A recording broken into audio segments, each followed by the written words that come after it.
wa ala alihi wa sahbihi wa man walah amma ba'd. Subhanaka la ilma lana illa ma 'allamtana innaka antal alimul hakim. Wa tub 'alaina innaka antat tawwabur rahim. Rabbi shrah li sadri wa yassir li amri wahlul 'uqdatam min lisani yafqahu qawli. Raditu billahi rabba wa bil islami dina wa bi Muhammadin nabiyya wa rasula. Rabbi zidni ilma warzuqni fahma. Amin ya rabbal alamin. Yang kami hormati Bapak Ibu semuanya, yang semoga selalu diberikan sehat walafiat, selalu diberikan panjang umur, diberikan kemudahan-kemudahan dan barokah insyaallah di dalam hidupnya. Amin ya rabbal alamin. Alhamdulillah pada hari ini insyaallah kita akan melanjutkan kuliah kita, kuliah studi Islam. Melanjutkan mata kuliah fikih. Pada pembahasan atau pertemuan lalu kita sudah membahas tentang zakat ya. 2 pertemuan sudah kita bahas tentang zakat, yaitu yang pertama tentang harta-harta yang wajib dizakati dan yang kedua tentang orang-orang yang boleh atau boleh menerima zakat, mustahik zakat yang ada 8. Baik Bapak Ibu yang dimuliakan Allah, pada hari ini pertemuan yang ke-9 ya. Insya Allah kita akan membahas tentang riba dan bunga bank. Tentang riba dan bunga bank. Ini adalah sebuah polemik, sebuah kasus ya, di dunia Islam sekarang yang menjadi cukup ramai di kalangan kaum muslimin. Baik, karena memang masalah riba ini adalah masalah yang tidak main-main. Banyak ayat-ayatnya, banyak hadis-hadisnya yang mengancam ya pelaku atau pemakan harta dari riba. Ya, bahkan Allah Subhanahu wa taala mengumumkan perang ya dengan orang-orang yang tidak mau meninggalkan riba. Ya, fa illam taf'alu fa'dzanu biharbin minallahi wa rasulih. Jika kalian tidak mau meninggalkan riba, maka umumkanlah perang dengan Allah dan dengan Rasulnya. Gitu. Kemudian juga banyak hadis-hadis yang menjelaskan tentang dosa riba. Di antaranya adalah riba itu memiliki 73 cabang tingkatan. Dan yang paling rendah dosanya adalah seperti dosa berzina dengan ibunya sendiri. Na'udzubillahi min dzalik. Nah, Bapak Ibu yang dimuliakan Allah, kita sebagai kaum muslimin tentu tidak ingin harta yang kita makan, harta yang kita pakai adalah berasal dari riba. Na'udzubillah. Maka kita wajib, sudah menjadi fardu ain bagi setiap kaum muslimin untuk belajar tentang fikih muamalat. Belajar tentang fikih riba agar tidak terjatuh. Ya, agar tidak terjatuh dalam harta riba tersebut. Nah, apa sih yang dinamakan dengan riba? Mari kita lihat. Secara bahasa riba adalah dari kata roba yarbu yang artinya adalah ziyadah atau bertambah atau tambahan atau kelebihan. Ini sesuatu yang bertambah, sesuatu yang berlebih itu artinya adalah riba. Ya, tapi makna secara bahasa. Adapun makna secara terminologi, ya riba adalah kelebihan ya atau tambahan dalam pembayaran utang piutang atau jual beli ya yang disyaratkan sebelumnya oleh salah satu pihak. Misal Budi meminjam uang ke Anto 1 juta. Tetapi dengan syarat ya Budi mengembalikan 1 1.100.000 ya, tidak 1 juta tapi 1.100.000. Maka 100.000-nya ini tambahan ya, tambahan yang disyaratkan tadi itu termasuk riba. Ya, tidak boleh. Kenapa? Karena hutang piutang itu dibangun atas dasar tolong menolong. Ya, maka kalau kita belajar fikih, bab hutang piutang itu ada pada bab tolong menolong, bukan bab bisnis. Maka tidak boleh dijadikan sebagai lahan bisnis. Ini nanti masuk ke dalam riba, dan inilah riba yang dipraktekkan di masyarakat jahiliyah yang disebut dengan riba jahiliyah, yaitu masyarakat jahiliyah mereka ketika terdesak kebutuhan ekonominya, mereka hutang kepada orang-orang kaya atau hutang kepada orang-orang Yahudi yang ketika itu memang menguasai pasar, mereka yang menguasai harta, orang-orang Yahudi yang menguasai modal. Sehingga orang-orang Arab ini banyak yang berhutang ke orang Yahudi. Kemudian ketika tidak sanggup untuk membayarnya, orang Yahudi ini memberikan tempo, menunda pembayarannya. Oke lah, tidak perlu bayar sekarang, boleh bayar minggu depan atau bulan depan, tetapi hutang kamu ditambah, ya. Kamu yang harusnya bayar 1 juta, kamu harus bayar 1,1 juta, seumpama 1.100.000, seumpama seperti itu. Kalau minggu depan masih belum bisa membayar, maka ditambah lagi hutangnya dan terus menerus sehingga menjadi riba yang bertumpuk-tumpuk. Ya, inilah yang disinggung oleh Al-Qur'an yang di mana Allah berfirman, ya ayyuhalladzina amanu la ta'kulu ar-riba adha'afan mudha'afah. Wahai orang-orang yang beriman, janganlah kalian memakan riba secara berlipat-lipat, bertumpuk-tumpuk begitu.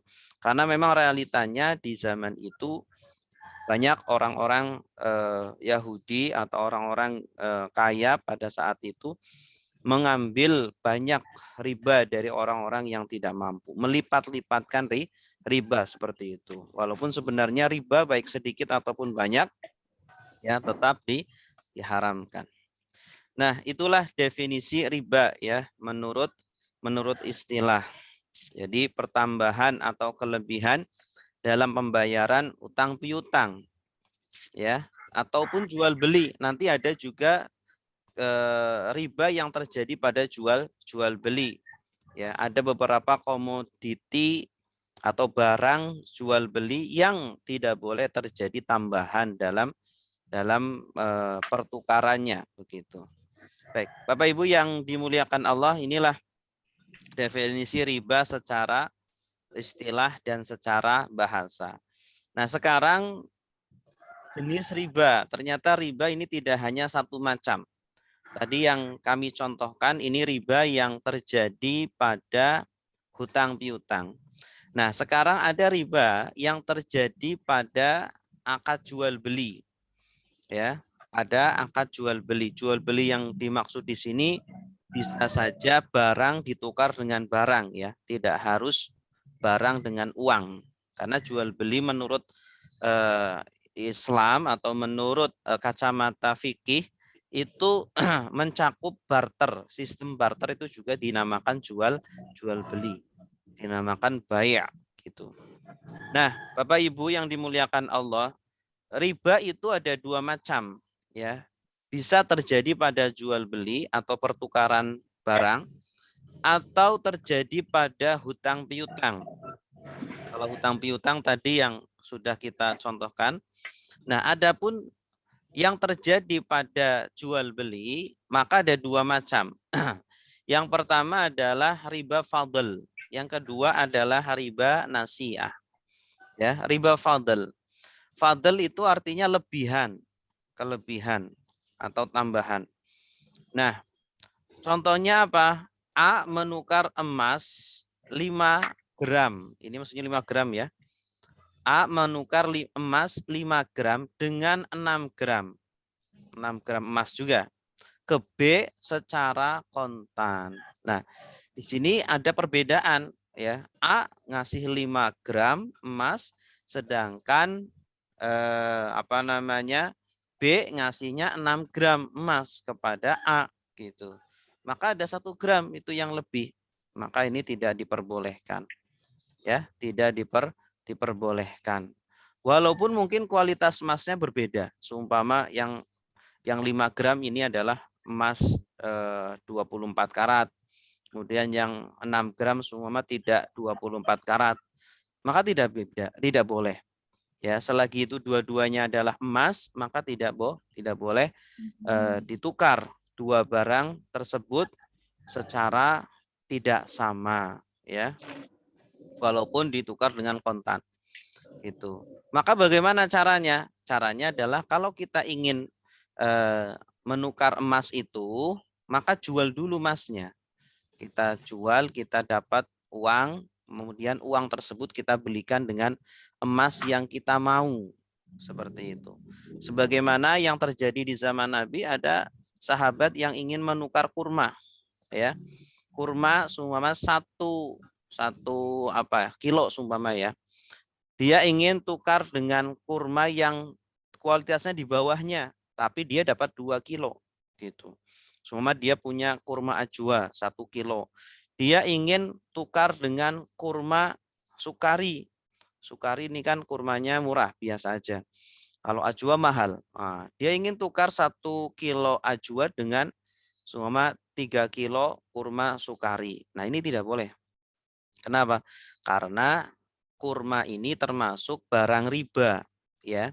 Yang kalau ditukar, kalau dibarter, maka harus sama timbangannya. Sebagaimana emas, emas juga termasuk barang riba yang kalau ditukar maka harus sama timbangannya, sama beratnya, begitu ya. Nah, di barang riba nanti disebutkan ada 6 barang riba. Di antaranya adalah emas, kemudian perak, kemudian kurma, gandum, garam, gitu ya, dan gandum yang buruk, gitu. Ada 6. Tapi 2 ini tadi hampir sama, gandum yang baik dengan gandum yang buruk. Nah ini. Nah, kedua ada riba nasiah. Nasiah itu artinya masa. Karena terjadinya pada penguluran masa. Ya, penundaan masa. Tidak dilakukan secara kontan. Contoh, A menukar emas 5 gram dengan 5 gram ke B. Sama-sama emasnya 5 gram. Tetapi tidak kontan. Begitu. Ya, seumpama dia A memberikannya hari ini, B memberikannya besok. Berarti tidak kontan. Ini juga tidak diperbolehkan. Ini terjadi riba nasiah, ya, yaitu terjadi penundaan pembayaran atau penundaan pertukaran. Jadi barang riba itu kalau mau ditukar dengan barang riba yang sejenis, syaratnya 2. Yang pertama harus sama timbangannya, yang kedua harus kontan. Itu 2 syarat itu. Ya, harus kita pegang atau kita hafalkan ya. Riba itu, riba jual beli itu atau barang riba itu kalau mau ditukar maka syaratnya 2, harus sama timbangannya dan harus kontan. Ya, tidak boleh ditunda. Kalau berbeda jenisnya, seumpama ya, saya punya kurma, ya, kurma seumpama 1 kintal, ya, 1 kintal. Saya mau tukar dengan emas, emas umpama 5 gram. Nah, maka tidak apa-apa timbangannya atau beratnya berbeda. Emasnya 5 gram, kurmanya 500 kilogram. Ya, bedanya, beratnya kan beda. Itu nggak apa-apa. Kenapa? Karena jenisnya berbeda. Karena jenisnya berbeda. Tetapi harus kontan. Ya, karena sama-sama barang riba. Ya, dari 6 barang riba yang disebutkan di dalam hadis Nabi Shallallahu Alaihi Wasallam. Begitupun ketika kita mau menukar emas dengan perak. Emas dan perak itu kan dua-duanya barang riba tetapi beda jenis. Maka kalau mau ditukarkan syaratnya cuma 1, harus kontan. Ya, kalau timbangannya, beratnya tidak harus sama. Semua emasnya 1 gram, kemudian peraknya 10 gram sumpama. boleh seperti itu, asalkan harus kontan. Nah, inilah riba jual beli ya. Sedangkan riba hutang piutang, maka contoh A hutang ke B, hutang 1 juta ke B dengan syarat dikembalikan 1,1 juta. Berarti kan ada 100.000 ya tambahan. Nah, ini dinamakan riba yang terjadi pada jual beli. Nih. Adapun dalilnya, dalil riba jual beli tadi yang saya katakan ada 6 komoditas riba, barang riba. Yaitu yang pertama adalah emas, yang kedua adalah perak, yang ketiga adalah gandum, yang keempat adalah terigu, yang kelima adalah korma, ya, dan yang keenam adalah garam, ya, garam. Ya, dalilnya hadisnya adz-dzahabu bil-dzahab wal fiddatu bil fiddah wal burru bil burri wasyairu bisya'iri wat tamru bit tamri wal milhu bil milhi mislan bimislin sawaan bisawain, ya, yadan biyadin fa idza ikhtalafat hadhil asnaf fabi'u kaifa syi'tum idza kana yadan biyadin. Yang artinya emas dengan emas, maksudnya emas ditukar dengan emas, perak ditukar dengan perak, gandum ditukar dengan gandum, terigu ditukar dengan terigu, korma ditukar dengan korma, garam ditukar dengan garam, harus sama beratnya. Nah, ini digarisbawahi beratnya. Beratnya itu harus sama ya. Kalau barang-barang tadi ditukar dengan jenis yang sama, emas dengan emas, perak dengan perak. Ya, beratnya harus sama dan tunai. Kedua harus tunai. Tidak boleh yang satu ditunda gitu. Jika jenisnya berbeda, nah kalau ternyata jenisnya berbeda, seumpama emas ditukar dengan perak, ya, atau perak ditukar dengan gandum atau lain sebagainya, maka jualah sekehendakmu, tetapi harus tunai, ya, harus tunai begitu. Nah, ini apa namanya adalah kaidah riba dalam jual beli ya. Jadi riba dalam jual beli ini mensyaratkan harus adanya kesamaan pada beratnya dan pada waktu penyerahannya jika barang ribanya itu sama. Ya, harus dihafal 6 barang riba itu ya. Emas, perak, gandum, terigu, korma dan garam. Korma dan garam. Biasanya para ulama mengkelompokkan menjadi 2 jenis. Yang pertama jenis perhiasan atau jenis mata uang, karena emas dan perak dulu itu dijadikan sebagai mata uang. Emas itu dinar, perak itu dirham, ya. Sehingga ulama zaman sekarang itu banyak yang mengkiaskan dengan mata uang.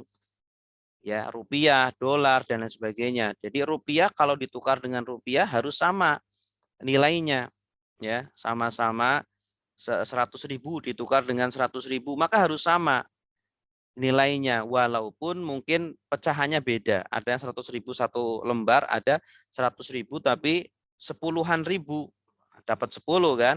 Maka kalau ditukar, maka harus sama ini. Karena berlandaskan dengan hadis ini, ketika mata uangnya sama, emas dengan emas, dirham dengan dirham, maka harus sama.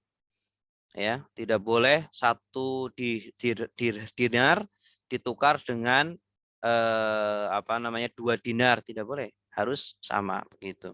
Rupiah juga sama, sama-sama rupiah, maka ketika ditukar harus sama nilainya. 100.000 ya ditukar dapat 100.000, walaupun yang satu pecahan, yang satu cuma satu lembar.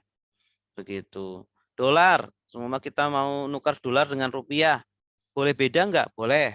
Kenapa? Karena jenisnya beda.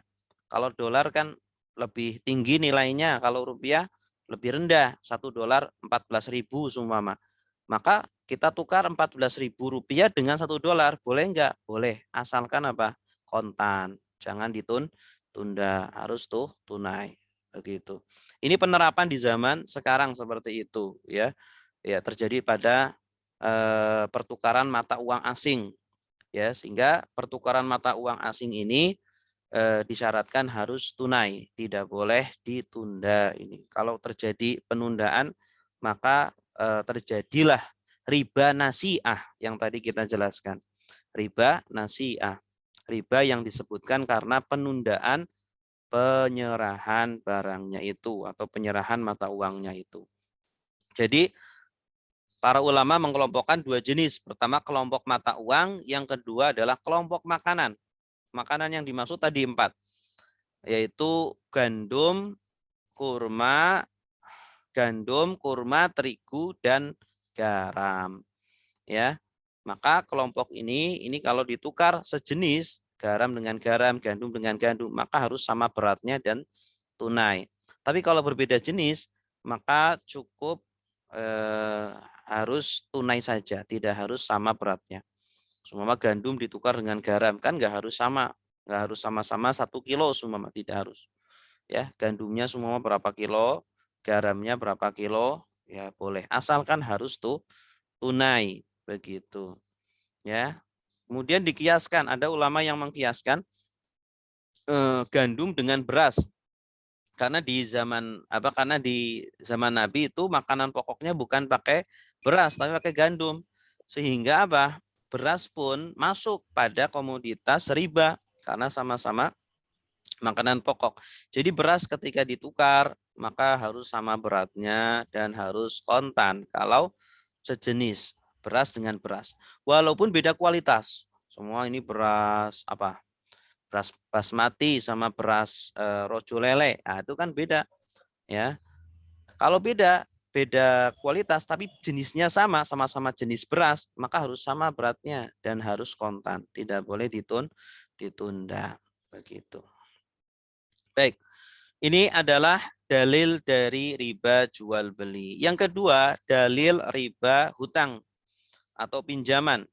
Allah Subhanahu wa taala berfirman dalam surah Ali Imran ayat 130, ya ayyuhalladzina amanu la ta'kulur riba ad'afam mudha'afah.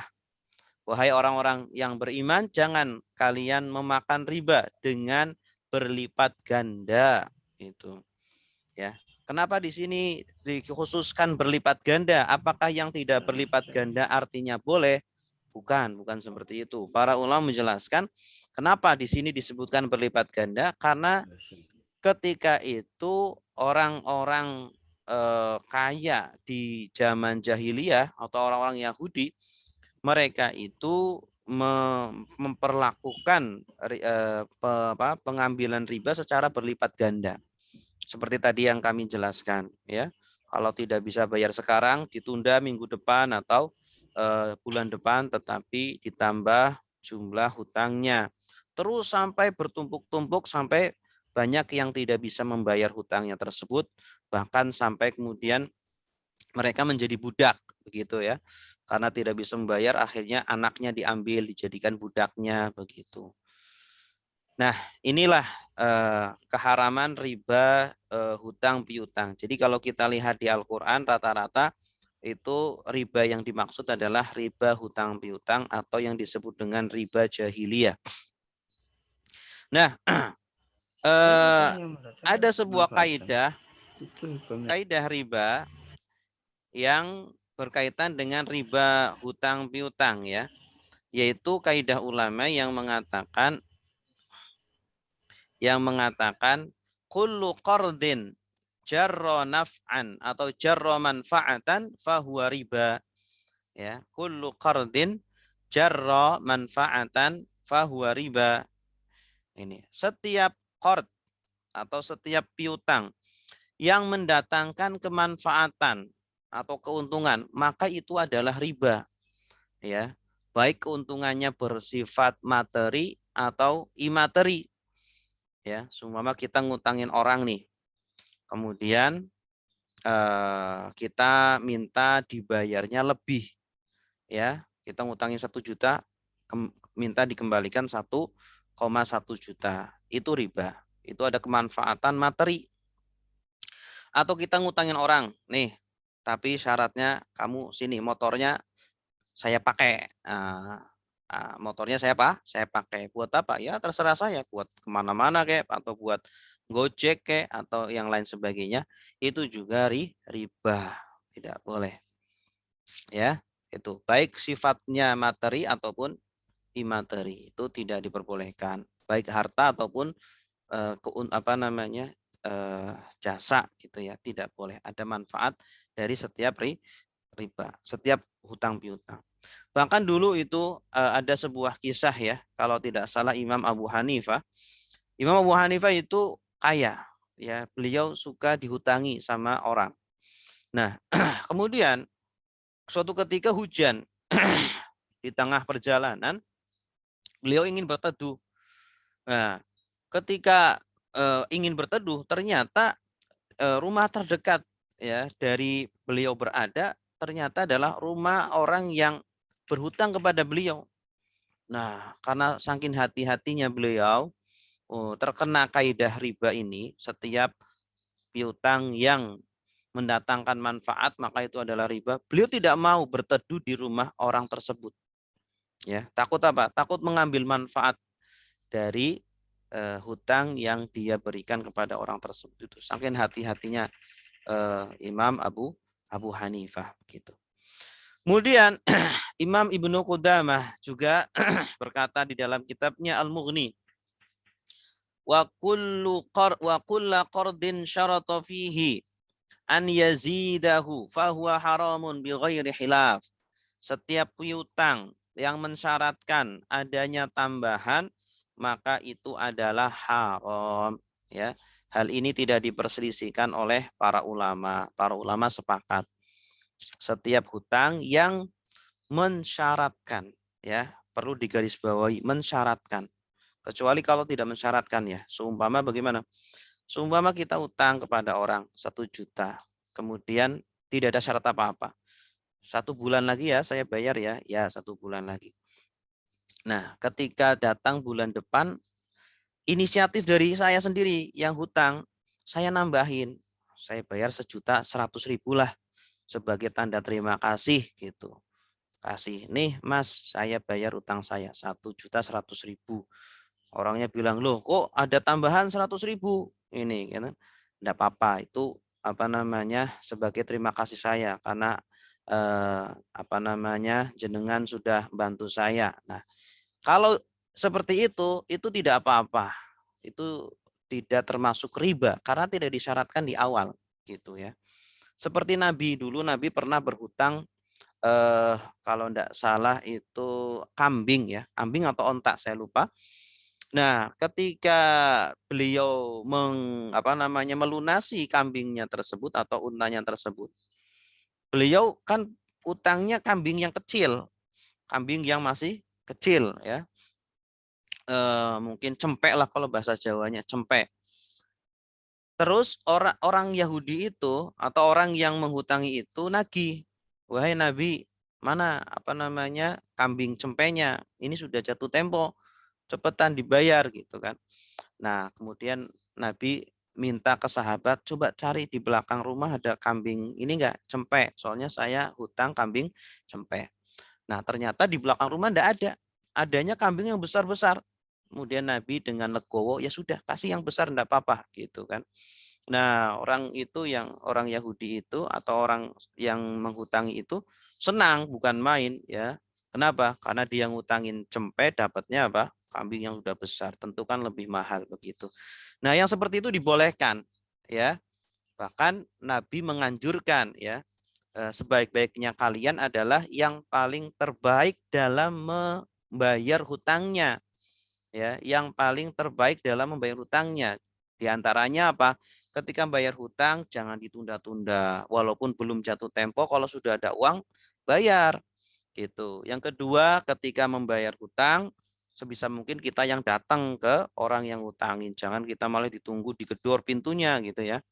Kemudian kalau membayar hutang ya silakan dilebihkan atas inisiatif dari diri kita, bukan karena kesepakatan di awal seperti itu.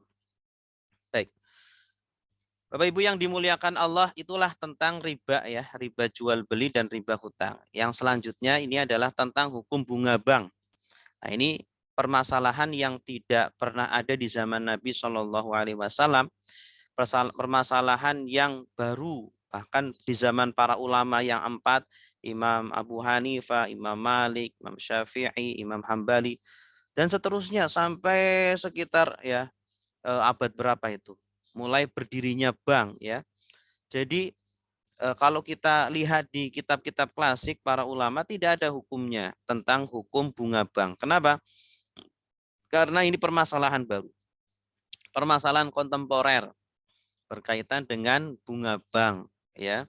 Karena apa namanya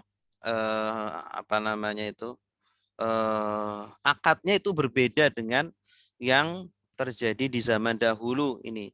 Walaupun ada sebagian ulama yang memandang akadnya itu sama persis seperti bunga seperti riba, seperti hutang yang ditambahkan. Maka secara singkat kami sodorkan di sini Bapak Ibu, kami tidak mendukung yang A ataupun yang B ya. Kami di sini hanya memaparkan apa adanya. Silakan Bapak Ibu mengambil pendapat yang A, boleh mengambil pendapat yang B, silakan. Kami hanya menyampaikan apa yang kami tahu dari pendapat para ulama. Nah, ternyata tentang hukum bunga bank ya, bukan riba begitu ya. Kalau riba sepakat para ulama itu mengatakan haram, tidak boleh ya, neraka dan seterusnya. Tetapi kalau bunga bank ternyata para ulama tidak sepakat dalam keharamannya begitu ya. Dan ulama-ulamanya pun ya, ulama-ulama yang betul-betulan, bukan ulama kaleng-kalengan ya, benar-benar ulama yang diakui oleh dunia. Begitu. Pertama, pendapat yang mengharamkan yaitu seperti Syekh Yusuf Al-Qaradawi, Syekh Abu Zahroh, Syekh Wahbah Az-Zuhaili, Syekh bin Bas, Syekh Jadul Haq, kemudian MUI Indonesia, kemudian Muhammadiyah. Nah, mereka sepakat bahwa ya bunga bank itu adalah riba. Bahwa bunga bank itu adalah hutang ya. Ketika kita seumpama minjem ke bank atau kita nabung ke bank, kalau kita nabung ke bank itu hakikatnya kita sedang ngutangin bank, itu kata mereka. Kita hakikatnya sedang ngutangin bank ya. Jadi tabungan kita itu hutang yang dipinjam oleh bank sehingga bank bebas mau pakai uang kita, mau dipakai apa terserah. Nah, kemudian nanti kita dikasih bunga ya, setiap bulan atau setiap tahun kita dikasih bunga, kita dikasih tambahan. Sehingga tabungan kita itu bertambah dan seterusnya. Ya, atau depositkan itu. Nah, itu kata mereka adalah riba karena akadnya adalah akad hutang piutang yang bertambah nilainya ya. Asalnya kita tabungannya semua 5 juta, bulan depan ternyata bertambah jadi 5 juta 10.000 seumpama. Nah, ini 10.000-nya itu bunga ya, 10.000-nya itu riba. Ya, kenapa? Karena kita menghutangi ke bank terus ada tambahan begitu. Sehingga para ulama ini mengharamkan yang seperti itu dan menyarankan untuk menabung di bank di bank syariah. Kalau di bank syariah tidak menggunakan akad hutang, tetapi menggunakan akad mudorobah, investasi. Jadi ketika kita memberikan uang kita ke bank atau menabung, menyimpan uang kita di bank, itu hakikatnya kita sedang investasi, kita itu investor, ya. Kemudian banknya itu sebagai pelaku pekerjaannya itu yang akan muter uangnya tersebut. Nah, nanti keuntungannya dibagi ke kita. Ini yang dinamakan dengan bagi hasil, ya, bagi hasil. Ini sehingga berbeda antara bank syariah dengan bank konvensional begitu. Ini menurut mereka seperti itu. Ya, jadi tabungan yang kita, kalau seumpama kita sudah terlanjur, udah terlanjur nih saya punya tabungan di bank konvensional. Gimana? Apakah ribanya, bunganya boleh diambil dan dimakan gitu ya? Menurut ulama ini, ulama yang pertama ini, bunganya wajib diambil ya, tapi tidak boleh dimakan. wajib diambil. Kenapa wajib diambil? Karena kalau nggak diambil dimakan mereka, ya, mereka nanti makin subur. Itu. Nah, maka wajib kita ambil, tetapi tidak kita makan, kita berikan kepada lembaga-lembaga sosial.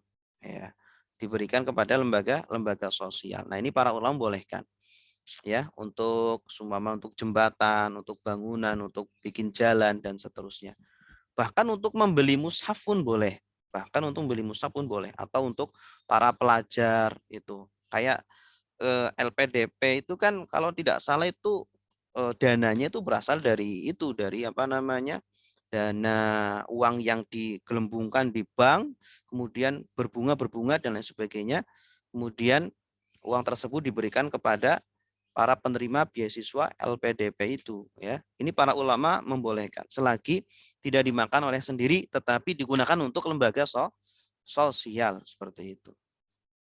Kemudian yang kedua, pendapat yang mengatakan bunga bank itu halal gitu. Bunga bank itu halal seperti Syekh Rosid Ridho, kemudian Syekh Muhammad Abduh, Syekh Abdul Wahab Khalaf, Syekh Ahmad Thayyib, Syekh Ali Jum'ah, Syekh Tontowi, Syekh Fahmi Humaydi, dan Syekh Mahmud Saltud, dan lain sebagainya. Kenapa mengatakan halal? Ya, karena menurut mereka ketika kita nabung di bank, ya, kita itu tidak sedang menghutangi bank, tapi kita sedang menyimpan uang kita gitu.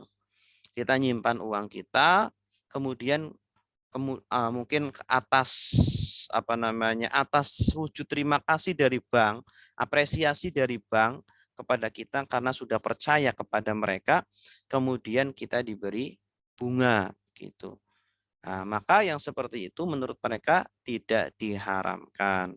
Ini bukan hutang piutang yang menimbulkan tambahan, atau ketika kita minjam ke bank untuk usaha, ya, untuk usaha. Maka ketika kita mengembalikan kan harus ada bunganya. Maka menurut mereka ini bukan hutang piutang. Ketika kita minjam ke bank, kata mereka bukan berhutang, tetapi bank sedang menginvestasikan uangnya kepada kita. Jadi dibalik, ya, kalau kita menabung di bank, kita nasabah sebagai investornya, bank sebagai pengelolanya. Sedangkan kalau kita mau hutang ke bank, berarti bank sebagai investor, kita sebagai pengelola. Nanti keuntungannya bagi dua, bagi hasil namanya gitu. Nah, dalil keharaman bunga. Nah, ini ulama yang pertama yang mengharamkan bunga bank. Kenapa haram? Dalilnya banyak sekali. Di antaranya adalah hadis riwayat Muslim, akilur riba wa mukilahu wa katibahu wa syahidahi. Ini ada yang kurang ini. La'anallahu akilar riba, ya, atau la'ana Rasulullah sallallahu alaihi wasallam akilar riba wa mukilahu wa katibahu wa syahidaihi wa qala hum sawaun. Ya, dari Jabir radhiyallahu anhu bahwa Rasulullah sallallahu alaihi wasallam bersabda, Rasulullah sallallahu alaihi wasallam melaknat pemakan riba. Ya, yang memakan riba dilaknat oleh Rasulullah. Yang memberi riba pun sama, ya. Yang memberi riba pun sama. Kemudian yang mencatatnya juga sama. Yang menjadi saksinya, dua orang yang menjadi saksinya juga dapat laknat. Rasul bersabda, mereka semua sama. Dosanya sama. Nah, kemudian juga kaidah riba tadi yang sudah kita jelaskan, kullu qardin jarra manfaatan fahuwa riba. Setiap piutang yang mendatangkan kemanfaatan, keuntungan, maka itu adalah riba. Nah, dan ketika kita nabung, kita sedang menghutangi bank, atau ketika kita mau minjem uang, itu sedang minjem ke bank, dua-duanya hutang. Dan yang namanya hutang tidak ada tambahan, tidak boleh ada tambahan atau ada manfaat. Ya, itu dalil ulama yang pertama. Sebenarnya dalilnya banyak, cuma ini yang paling inti di sini, yaitu mereka menganggap transaksinya adalah hutang dan hutang tidak boleh bertambah. Yang kedua, dalil halalnya bunga bank menurut ulama yang kedua. Pertama, uang yang ditabung di bank itu bukan hutang, tapi simpanan. ya, tabungan. Ya, jadi kita ketika nabung di bank, kita bukan sedang menghutangi bank, tetapi kita sedang nyimpan uang kita di bank. Nah, sehingga ketika kita dapat tambahan, mungkin itu sebagai apa daya tarik lah dari bank itu agar kita mempercayakan uang kita di sana sehingga kita dapat bunga begitu. Maka tambahan yang seperti itu diperbolehkan ya, diperbolehkan karena bukan termasuk akad hutang piutang. Kemudian yang kedua, bunga yang diberikan peminjam ke bank ini kebalikannya. Nasabahnya sebagai peminjam, ya. Nasabahnya mungkin dia mau buka usaha sehingga dia butuh modal, dia minjem ke bank.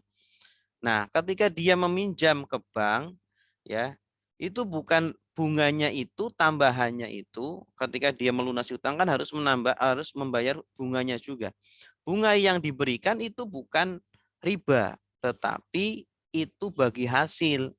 Dia usaha, ada untungnya. Nah, sebagai wujud terima kasih dari peminjam ini, dari nasabah ini, dia ngasih beberapa persen kepada bank yang telah menolong dia memberikan modal, ya.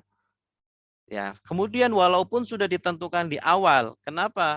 Karena kalau sudah ditentukan di awal, asalkan ridho sama ridho dan prosentasenya sudah jelas berapa persen, karena memang bank itu sudah punya perhitungan matang, sudah punya pengalaman bertahun-tahun, ya pasti nanti keuntungannya segini segini bulan ini segini segini. Dia sudah punya perhitungan yang matang yang sudah dipelajari berpuluh-puluh tahun atau mungkin beratus-ratus tahun sehingga tidak pernah meleset gitu. Sehingga menentukan keuntungannya sekian begitu. Nah, ini menurut mereka itu diperbolehkan asalkan ada saling ridho antara nasabah dengan bank gitu. Kemudian alasan yang ketiga, uang kertas bukan termasuk komoditi riba. Tadi yang sudah kita jelaskan ada enam komoditi riba ya. Emas, perak, kemudian gandum, korma, terigu, dan garam. 6 komoditi riba ini itu menurut mereka terbatas pada 6 ini saja, tidak bisa dikiaskan kepada yang lainnya. Jadi uang kertas tidak bisa dikiaskan dengan emas atau perak begitu. Nah, tidak bisa dikiaskan, emas ya emas, perak ya perak. Apalagi emas ya emas, rupiah ya rupiah, uang kertas ya uang kertas. Beda gitu. Ya, jadi kalau pertukaran emas dengan emas tidak boleh berbeda beratnya, tidak boleh juga ditunda, harus kontan. Tapi kalau pada uang kertas tidak apa-apa, beda jumlahnya. Ini menurut mereka. Kenapa? Karena uang kertas bukan atau beda dengan emas. Uang kertas ini itu kan dia punya nilai karena memang disepakati oleh masyarakat ini punya nilai. Ya, kalau seumpama kalau kita lihat uang kertas sebenarnya kan nilainya kan bukan pada kertasnya itu. Uang kertas itu nilainya pada kepercayaan masyarakat, kesepakatan dari masyarakat, ya. Negara menerbitkan uang kertas seperti ini, sepakat semuanya. Ini nilainya 100.000, ini nilainya 50, ini 10.000 dan seterusnya. Jadi nilainya bukan pada kertasnya itu tetapi pada kesepakatan masyarakat begitu. Sehingga tidak bisa dikiaskan dengan emas. Sedangkan emas itu nilainya pada zat emasnya itu. Ya, emasnya memang ini berharga ini. Jadi emas ini kalau dilepuhkan gitu ya, dihancurkan, dia masih berharga. Tapi kalau kertas, uang kertas, kalau disobek ya, sobek-sobek jadi 10, ini sudah nggak berharga lagi karena nilainya bukan pada kertasnya, tetapi pada kepercayaan masyarakat. Apalagi sekarang emas sudah tidak di backup lagi di bank ya. Zaman dahulu apalagi uang kertas sekarang sudah tidak di backup lagi dengan emas. Padahal zaman dahulu itu setiap kali Bank Indonesia mengeluarkan uang kertas maka harus ada backupnya. ya, ada backupnya di Bank Indonesia itu, yaitu emas itu yang nilainya setara dengan yang dikeluarkan. Nah, sekarang sudah tidak ada lagi. Dolar pun seperti itu. Sehingga hukumnya berbeda antara hukum uang kertas dengan hukum emas ataupun perak. Inilah dalil ulama-ulama yang menghalalkan bunga bank, bukan riba ya, bunga bank. Sehingga mereka menghalalkan ya, pendapat dari ulama-ulama yang tadi sudah kita sebutkan. Baik, Bapak Ibu yang dimuliakan Allah, demikian tentang pemaparan kami tentang riba dan bunga bank ya. Eh, apa namanya? Dari yang sudah kami paparkan, semoga bisa difahami, bisa memberikan pencerahan bagi Bapak Ibu begitu ya. Ini sebagai pemantik, mungkin ada pertanyaan-pertanyaan yang ingin disampaikan. Kami persilahkan Bapak Ibu. Assalamualaikum Pak Ustadz. Waalaikumsalam. Boleh tanya ya? Saya sambil-sambil soalnya jadi izin tidak terlalu fokus, tapi ingin menanyakan. Silakan Bu. Intinya kita saat ini transaksi dan sebagainya itu kan tidak bisa terlepas juga dari pelayanan yang diberikan bank ya Pak ya. Kita merasa gitu loh bahwa di bank itu riba, dan saya terus terang jujur merasa sampai saat ini sangat sangat berdosa seperti itu. Tapi ada beberapa hal yang mungkin kita tidak bisa langsung melepas dari ikatan tersebut. Misalnya nih, kita di sana tapi dalam lingkungan tersebut misalnya, tapi kita rekening kita di sana itu tidak berniat sama sekali untuk memakan ribanya, memakan bunganya, tapi dilakukan untuk transaksi misalnya, transfer dan sebagainya. Kemudian dalam sistemnya misalnya kita stop untuk tidak mendapatkan bunga, atau minimal kita meminimalisir lah ya hal-hal yang seperti itu. Kira-kira gimana ya Pak Ustadz? Apakah langsung satu seperti apa gitu? Mohon penjelasan. Terima kasih Pak. Terima kasih. Bagus pertanyaannya ya. Di antara alasan ulama-ulama yang tidak mengharapkan bunga, ya itu karena diantaranya karena faktor darurat itu. Karena kita sekarang semua aktivitas kita berkaitan dengan bunga, ya. Seperti uang kertas yang kita pegang itu yang mencetak adalah bank konvensional. Kemudian rekening kita bikin rekening. Terkadang kita bekerja di sebuah lembaga yang mengharuskan harus menggunakan bank tertentu begitu, tidak bisa milih. Sehingga mau tidak mau kita harus menggunakan itu. Pembangunan ya, itu juga menggunakan bank-bank konvensional. Tanpa bank-bank konvensional ya kita tidak bisa membangun jalan, membangun tol, membangun apa dan lain sebagainya. Karena dari dana modal bank syariah masih sangat sedikit sekali. Ini sebagian pendapat atau sebagian argumen dari ulama-ulama yang menghalalkan bunga bank seperti itu ya, atau menghalalkan bank gitu. Nah, maka dalam kondisi terdesak seperti itu ya, silakan kita menggunakan rekening bank konvensional ini ya. Menurut pendapat saya seperti itu. Tetapi ya, kalau memang kita bisa menggunakan bank syariah, sebisa mungkin menggunakan bank syariah. Kalau harus menggunakan bank konvensional, silakan, tetapi apa? Bunganya jangan kita makan. Ya, bunganya tetap kita ambil, kemudian kita berikan kepada anak-anak yatim piatu, fakir, miskin, ya, atau kepada santri, pada pelajar, kasih beasiswa, kasih belikan Al-Quran, buku, ya, untuk lembaga-lembaga sosial, boleh silakan seperti itu. Tapi jangan niatkan ini dari saya nih, jangan, karena itu bukan uang kita. Kita hanya apa? Jadi kita memberikan itu nggak ada pahala, nggak ada nilai sodakohnya, nggak ada, karena itu bukan uang kita. Kita punya pahalanya dari sisi hanya sebagai perantara saja, perantara untuk membantu mereka seperti itu. Tapi tidak bisa diniatkan ini sodakoh saya, nggak bisa.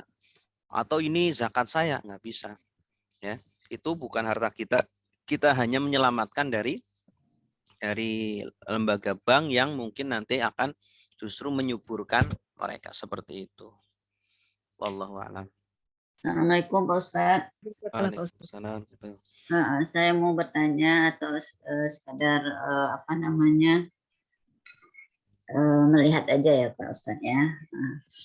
Begini Pak Ustadz, kalau tadi bicara tentang bunga ya gitu di bank, kadang-kadang bunganya itu sebenarnya kan kecil gitu, ada biaya lagi, bahkan nggak kelihatan gitu ya. Gitu kalau kita sekedar hanya mempunyai rekening di bank dan bukan tujuan untuk menabung ataupun katakanlah deposito ya. Kalau deposito mungkin akan kelihatan banyak gitu ya. Ini yang pertama. Nah, dan saya melihat mungkin ya termasuk manajemen keuangan ya, belajar manajemen keuangan gitu. Saya juga sebenarnya melihat-lihat fenomena ini gimana kalau sebenarnya perhitungan bunga ini kalau saya lihat ya, adalah bagaimana nilai uang saat ini tidak sama dengan nilai uang 1 tahun yang akan datang gitu, atau 2 tahun yang akan datang, sehingga nilai uang saat ini pada future value-nya yang akan datang itu tidak sama.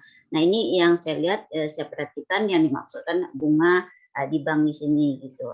Jadi ada perbedaan antara nilai sekarang present value dengan future value-nya begitu. Ini yang saya lihat begitu. Nah, kemudian yang ketiga, ini sekedar apa aja ya Pak ya. Kemudian yang ketiga kayak KUR gitu ya, seperti Bank BRI mengeluarkan KUR untuk para pedagang, untuk para petani, untuk rakyat kecil gitu yang bisa usaha dan sangat bermanfaat sekali gitu. Nah, itu bagaimana itu Ustadz gitu menurut apanya? Itu pertanyaan. Ini pertanyaan atau pernyataan? Yang satu kedua pernyataan. Yang terakhir pertanyaan. Pertanyaan. Tentang KUR ya? Tentang KUR, karena KUR ada itu bunganya. Sangat bermanfaat, tapi ya bunganya itu saya lihat ya sangat-sangat kecil sekali gitu, dan sangat membantu sekali. Dan itu biasanya bank apa yang ngasih KUR? Biasanya Bank BRI Pak. Bank BRI ya. Itu memberikan KUR kepada pedagang, pengusaha kecil gitu ya. Itu sangat bermanfaat gitu. Ya sebenarnya tadi sudah terjawab Bu. Tadi dari pemaparan saya kan sudah dijawab. Berarti yang ada yang halal tadi ya Pak gitu ya. Iya, kalau memang ada yang syariah gitu ya pakai yang syariah. Nggak ada yang syariah ya sudah, kita pakai tadi yang konvensional. Kita mengambil pendapat ulama-ulama yang bolehkan, karena itu termasuk apa? Bagi hasil begitu. Tapi sepengetahuan saya Pak ya ini wallahu alam ya Pak ya, berdasarkan yang kerja di bank atau teman-teman, sebenarnya syariah itu hampir sama aja dengan konvensional, hanya namanya saja yang dibedakan Pak di beberapa bank. Ya perhitungannya sebenarnya hampir sama gitu. Ya kalau perhitungannya sama, cuma akadnya yang beda. Jadi akadnya ya Pak ya. Akadnya yang beda. Jadi ketika kita di bank konvensional itu tidak dijelaskan akadnya. Akad secara fikihnya itu enggak ada. Nah, tapi kalau di bank syariah itu dijelaskan. Ini akadnya mudorobah gitu ya, bagi hasil. Itu. Sehingga kalau kita belajar fikih mudorobah ya kita jadi paham, oh ini berarti saya itu dituntut harus memberikan sebagian dari keuntungan yang saya peroleh gitu. Keuntungannya sekian. Kok harus sekian? Karena sesuai dengan studi yang sudah matang, yang sudah lama dilakukan oleh bank, ternyata keuntungannya antar sekian, tidak jauh dari sekian gitu. Sehingga ditentukan seperti itu agar ya kita juga tidak teledor ya. Terkadang kalau nggak ditentukan nanti malah para petaninya atau lalai begitu. Itulah kenapa ditentukan seperti itu. Ya, itu memang salah satu perhitungan dari bank, ditambah dengan yang tadi saya katakan bahwa nilai uang saat ini itu berbeda dengan nilai uang saat yang akan datang. Itu ditentukan oleh bank. Sebenarnya bunga itu yang dikatakan bunga menurut bank itu, menurut saya itu ya yang saya pelajari ya Pak ya kebetulan. Itu. Tapi ya wallahualam hanya Allah yang tahu. Ya.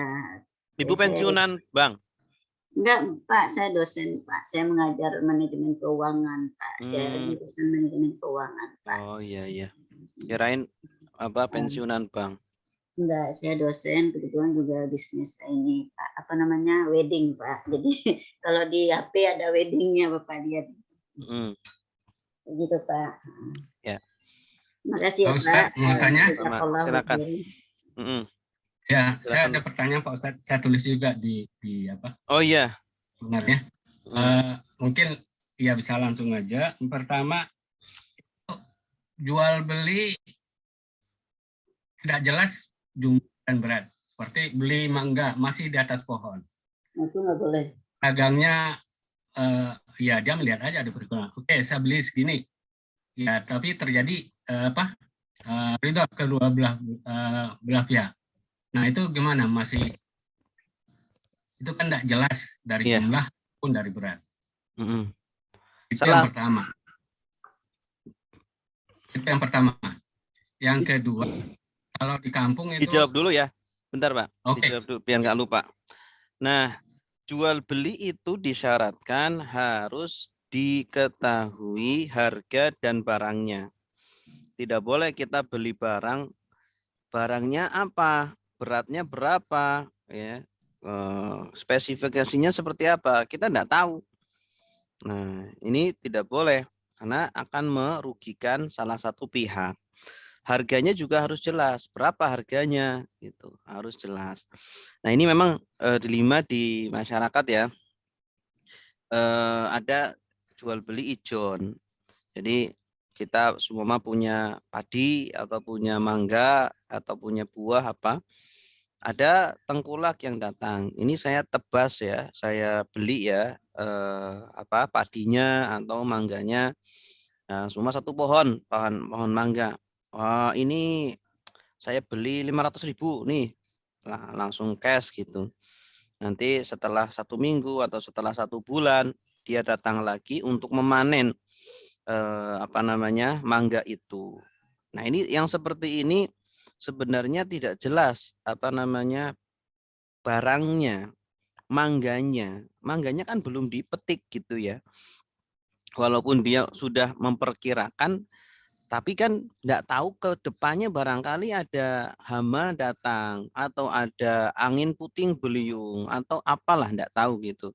Sehingga jual beli yang seperti itu jual beli gharar, namanya jual beli gharar. Nabi dulu melarang para sahabat untuk jual beli anak onta yang masih di dalam perutnya.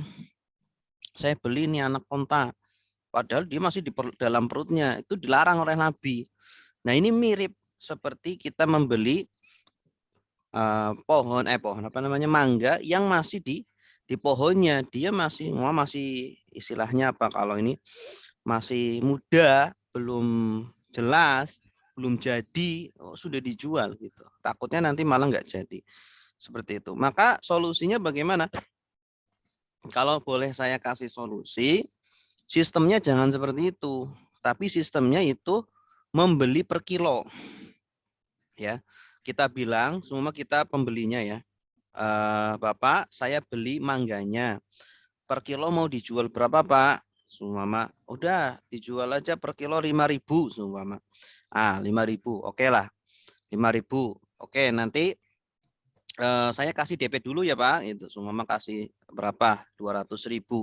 Nanti ketika seminggu depan atau sebulan depan dia datang lagi, dia panen, ternyata dapat 100 kilo. Nah, berarti tinggal dikali aja 100 kilo dikali 5.000 berarti 500.000. Nah, tadi kemarin DP-nya sudah 200.000, jadi tinggal nambah 300.000. Kayak gitu kan enak gitu. Tapi kalau langsung di awal nih kasih 500.000, ternyata minggu depan atau bulan depan dia datang ternyata kena hama atau kena musibah atau apa, uangnya sudah dimakan sama dia, sudah habis selesai gitu. Nah, akhirnya nanti bisa terjadi hal-hal yang tidak diinginkan gitu. Wallahu alam. Seperti itu Pak Amri kira-kira. Ya, yang kedua Pak Ustadz. Ini biasa umum juga di kampung ya, pegang gadai sawah.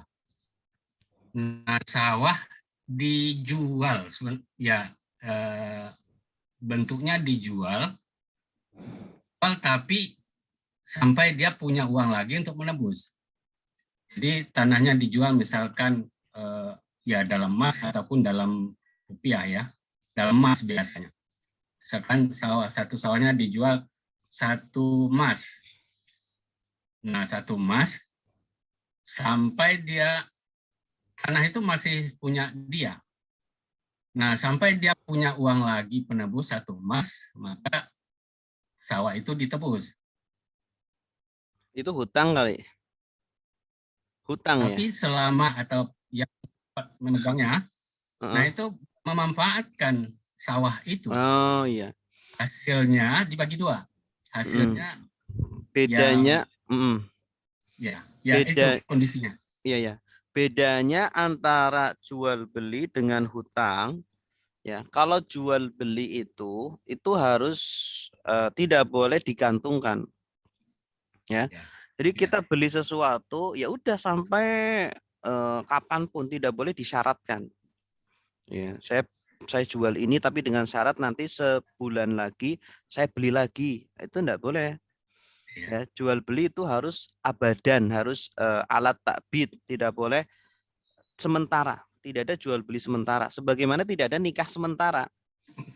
Boleh enggak saya nikahin wanita ini tapi sementara, cuma 1 tahun aja. Habis 1 tahun kemudian saya ceraikan. Enggak boleh. Nanti jadi nikah kontrak gitu. Itu jual beli juga sama. Jual beli itu mirip seperti nikah. Sebagaimana nikah tidak boleh sementara, jual beli juga tidak boleh sementara. Nah, di kampung memang banyak terjadi hutang sebenarnya itu, Pak.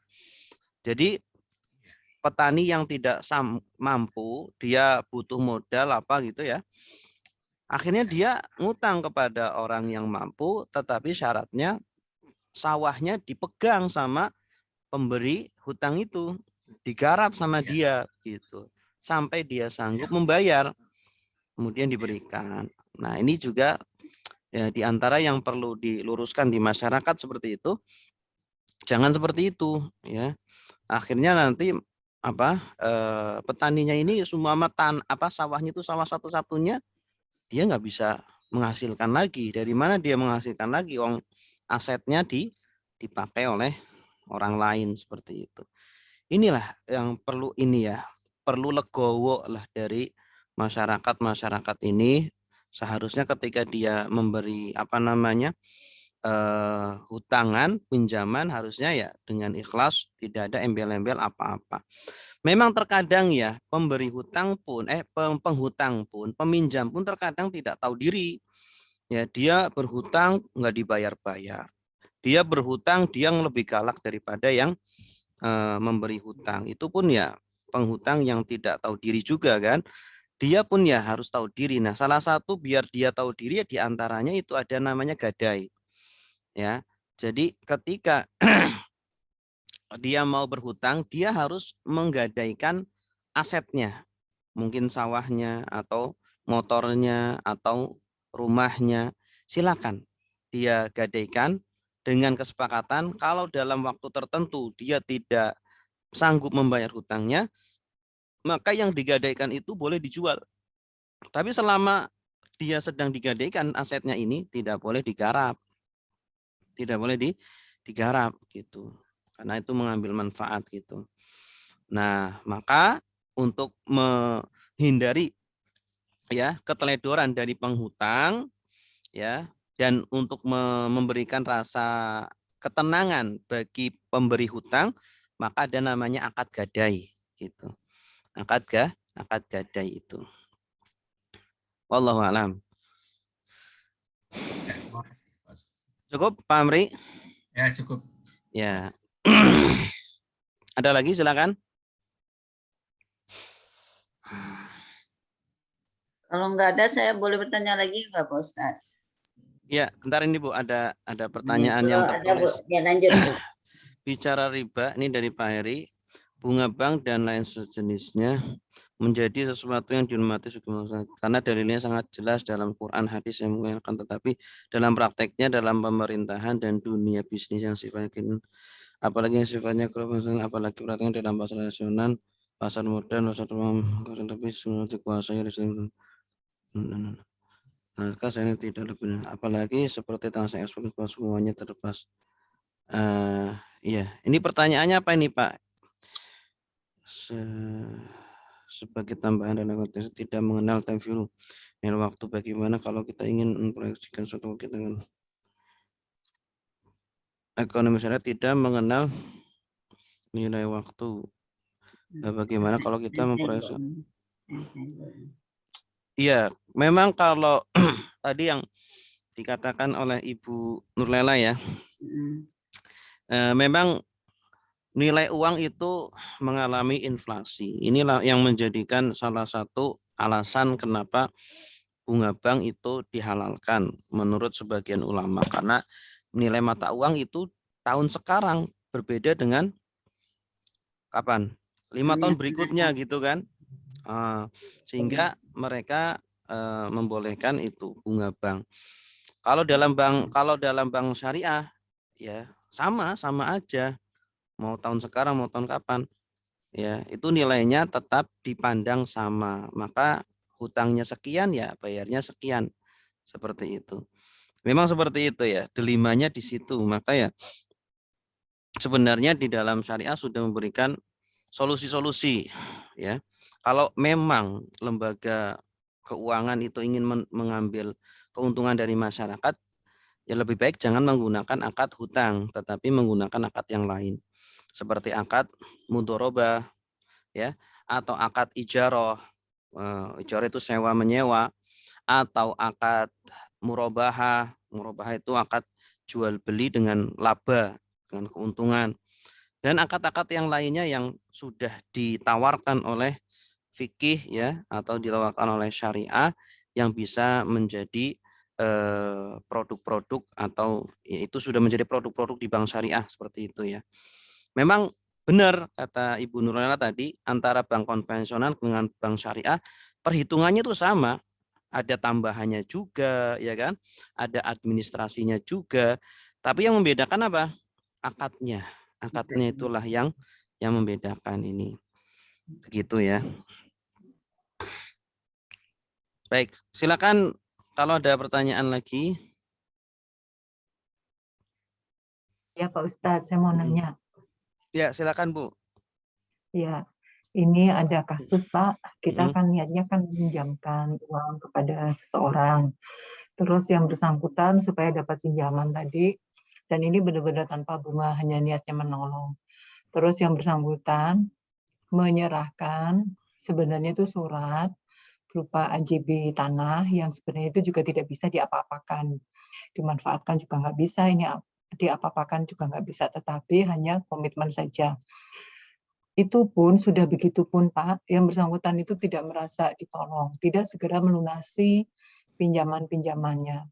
Pada saat dulu memberikan pinjaman, nilai emas 4 tahun yang lalu 550 per gram, sekarang sudah 850 per gram.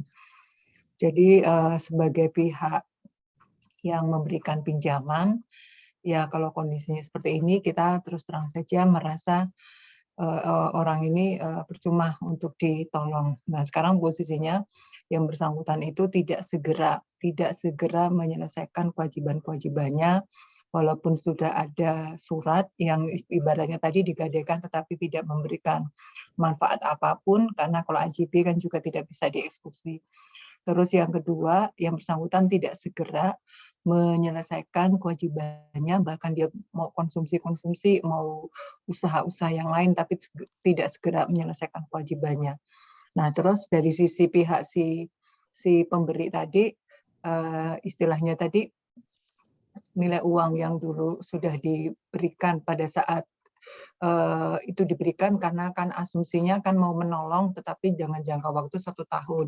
Itu tidak ada kelebihan apapun yang dipersyaratkan, tidak harus mengembalikan kelebihan apapun, nggak ada. Tetapi kenyataannya sampai dengan bertahun-tahun sudah 3 tahun mau masuk 4 tahun, pinjaman yang bersangkutan tidak segera dikembalikan dan cenderung mengabaikan menggunakan untuk keperluan dia yang lain. Itu bagaimana Pak Ustadz? Ya. Dari sisi kontemporer terkait dengan kita sebagai pihak yang meminjamkan dan yang dipinjami tadi. Kalau Ibu dilunasi dengan nilai yang sama 4 tahun yang lalu, mau? Kalau Ibu tadi apa yang meminjami tadi, Bapak tadi? Iya, justru itu yang kita minta. Kita Oh, cuma itu minta aja. itu aja kok, tidak lebih apapun. Pokoknya hanya itu. Itu pun kita Yeah. sudah rugi, sudah banyak ya. Tetapi kita karena memang niat awalnya memang mau menolong ya sudah. Tetapi yang bersangkutan tidak tahu diri seperti itu, Pak. Memang banyak ya seperti itu. Kejadian di masyarakat seperti itu banyak ya. Kalau seperti itu ya, menurut agama ya hutang itu bahaya ya. Rasulullah sampai tidak mau mengsolati orang yang punya hutang 1 dinar pun tidak mau. Ya, kemudian dia punya hutang 1 dinar atau 1 dirham. Rasulullah selalu tanya kalau ada jenazah ini jenazah mau disolati. Rasulullah tanya dulu ke jamaah, ini punya hutang enggak gitu kan? Oh punya. Oh siapa yang mau ngelunasi? Oh enggak ada. Ya udah Rasulullah enggak mau nyolatin gitu. Tapi kalau ada yang mau ngelunasin, ada yang mau jamin, oh ya oke. Ya, Rasulullah mau nyolatin, mau doain begitu. Saking bahayanya hutang itu ya, hutang itu tidak di dunia saja tapi dibawa ke akhirat gitu. Jadi sayang kalau dibayar di dunia itu kan murah, masih murah ya. Rupiah kan sebesar apapun masih murah daripada dibayar dengan pahala. Waduh. Kalau dibayar dengan pahala itu, waduh, ya mampus kita, nggak bisa kita. Ya kita nggak tahu ibadah kita yang diterima yang mana gitu ya. Belum tentu sholat kita diterima, belum tentu puasa kita diterima begitu. Maka itulah bagi kita yang seumpama ada yang meremehkan hutang, segeralah kita bayar hutang-hutang kita. Jangan sampai kita udah kedahuluan wafat, kemudian kita belum membayar hutang-hutang kita. Kalaupun ternyata ada orang-orang yang kita justru menjadi korbannya dan kita sudah mentok nggak bisa nagih, ya kita nggak bisa ngapa-ngapain ya selain kita mungkin mengikhlaskan, semoga Allah mengganti dengan yang lebih besar gitu ya. Karena di dalam sebuah hadis itu kan barang siapa yang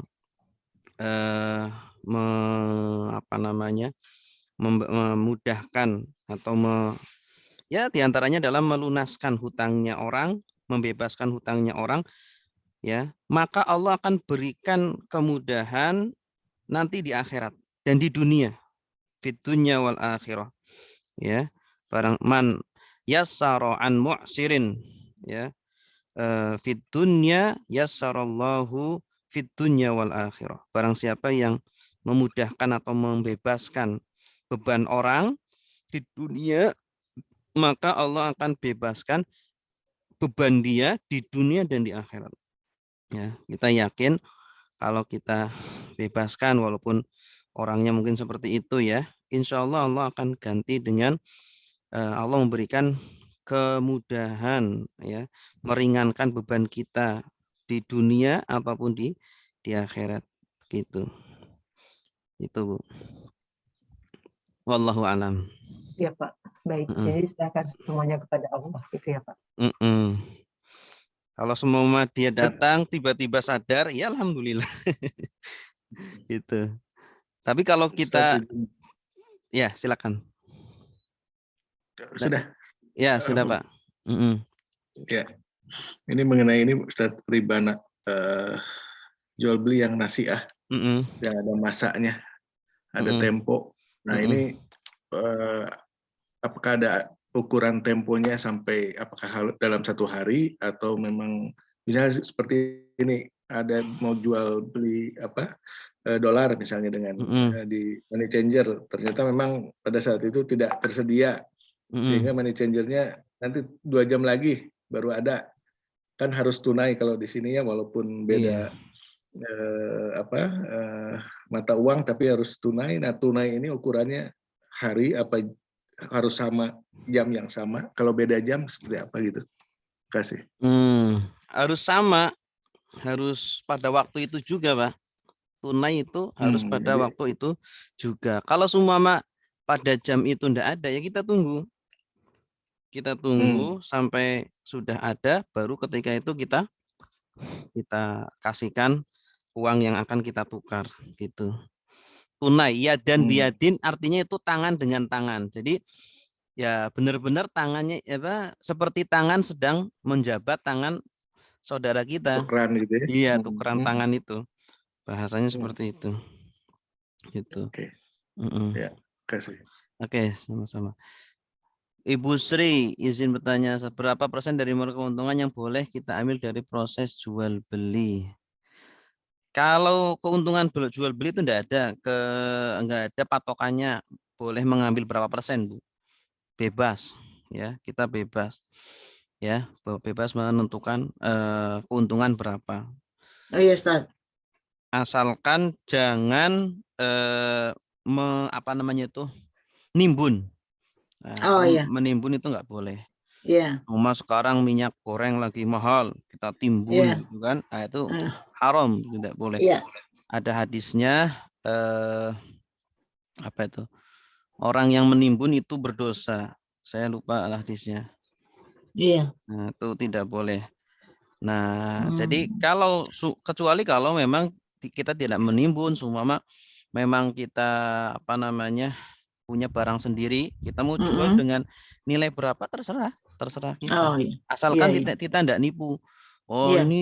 ini saya cuma ngambil 20.000 nih keuntungannya, padahal dia yang haram bukan keuntungan yang itu, tapi yang haram adalah penipuannya itu. Iya, iya. Iya, Ustaz. Ya. Ya, Ustaz. Makasih, Ustaz. Sama. Jin bertanya, bagaimana jika si A berhutang menggadaikan manakala dalam sama tertentu dan membayar, maka tanahnya langsung diambil, apakah boleh melakukan tanpa menjual? Ya, kalau menggadaikan barang gadainya itu Bu, itu digunakan untuk melunasi hutangnya itu, ya, hutangnya berapa gitu ya. Kalau kesepakatannya di awal, ini kalau Anda tidak bisa membayar hutang, maka barang gadainya menjadi milik saya. Boleh enggak seperti itu, pertanyaannya gitu ya. Itu diperbolehkan, silakan, asalkan dari penghutang itu ikhlas, meridhoi gitu. Oh ya, silakan aja Anda miliki kalau saya tidak bisa melunasi dalam jangka waktu tertentu. Boleh, itu kalau memang diizinkan oleh pemiliknya itu, pemilik tanah itu. Nah, tapi kalau nggak diizinkan, sebenarnya kan barang gadai itu tujuannya untuk apa? Untuk apa? Sebagai kepercayaan kan? Sebagai kepercayaan dari penghutang kepada yang pemberi hutang, agar pemberi hutang tenang, ya, dia itu bakal ngembaliin utangnya, dia tidak bakal kabur dan seterusnya. Begitu. Baik. Ya. Alhamdulillahirabbil alamin. Baik, demikian Bapak Ibu yang bisa kami sampaikan. Mohon maaf jika ada kekurangan atau kesalahan. Itu berasal dari saya, yang benar berasal dari Allah. Semoga kita semuanya selalu diberikan diberikan ilmu yang bermanfaat, diberikan petunjuk-petunjuk oleh Allah sehingga kita bisa mengambil jalan-jalan yang benar. Mari kita tutup dengan doa kafaratul majlis. Subhanakallahumma wa bihamdika asyhadu an la ilaha illa anta astaghfiruka wa atubu ilaik. Wassalamualaikum warahmatullahi wabarakatuh.